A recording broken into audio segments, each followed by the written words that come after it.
यवतमाळ नगरपरिषद निवडणुकीचं रणशिंग फुंकलं गेलं असून शिवसेना उद्धव बाळासाहेब ठाकरे पक्षाने आपला मास्टर स्ट्रोक खेळला आहे। एकीकडे धनशक्ती आणि दुसरीकडे जनशक्ती असा थेट सामना आता यवतमाळमध्ये पाहायला मिळणार आहे। यवतमाळ नगर परिषदेच्या निवडणुकीत शिवसेना उद्धव बाळासाहेब ठाकरे पक्षाने तरुण आणि सुशिक्षित उमेदवार कुमारी वैष्णवी नरेश कोवे यांना रिंगणात उतरवून मोठी आघाडी घेतली आहे। खासदार संजय देशमुख आणि माजी नगराध्यक्ष बाळासाहेब चौधरी यांच्या भक्कम पाठिंब्याने वैष्णवी कोवे आता रिंगणात उतरले आहेत।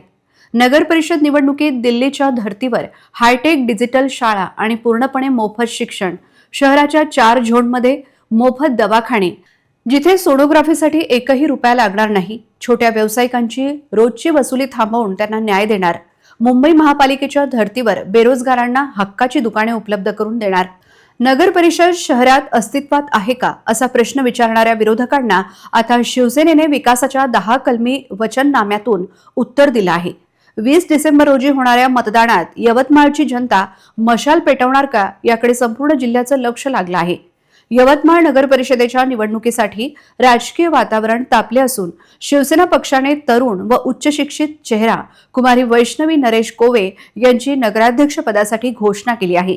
या घोषणेमुळे विरोधकांचे धाबे दणाणले असून खासदार संजय देशमुख यांनी या निवडणुकीत पूर्ण ताकद झोकली आहे।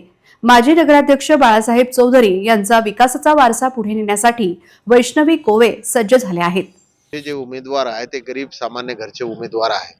तिकडे धनाढ्य लोक उभे आहेत, मोठमोठ्या लोकांच्या मुली त्या ठिकाणी उभ्या आहेत आणि हे आमचे गरीब सामान्य कार्यकर्त्याची मुलगी या ठिकाणी उभी आहे आणि आमचे नगरसेवक सुद्धा गरीब सामान्य कार्यकर्ते आहेत, जे काम करणारे आहे, जे वर्कर आहे, जे लोकांच्या सुखदुःखात सामील होणार आहे, विकासाच्या नावावर त्यांनी काम केलेलं आहे, असे लोक आम्ही उभे केलेले आहे। संघर्षाची लढाई आहे। या संघर्षामध्ये निश्चितपणे जनतेने सुद्धा या काम करणाऱ्या व्यक्तीच्या पाठीमागे उभं राहिलं पाहिजे आणि आमचे माजी मुख्यमंत्री उद्धव बाळासाहेब ठाकरे यांनी तर सातत्यानं या महाराष्ट्रामध्ये अतिशय चांगलं काम केलेलं आहे, म्हणून त्यांना सुद्धा यवतमाळ शहराच्या विकासाच्या दृष्टिकोनातून त्यांना मतदान आहे। ताई, नगराध्यक्ष पदाच्या उमेदवार म्हणून असा निवडणुकीला सामोरे जाताना काय वाटत आहे?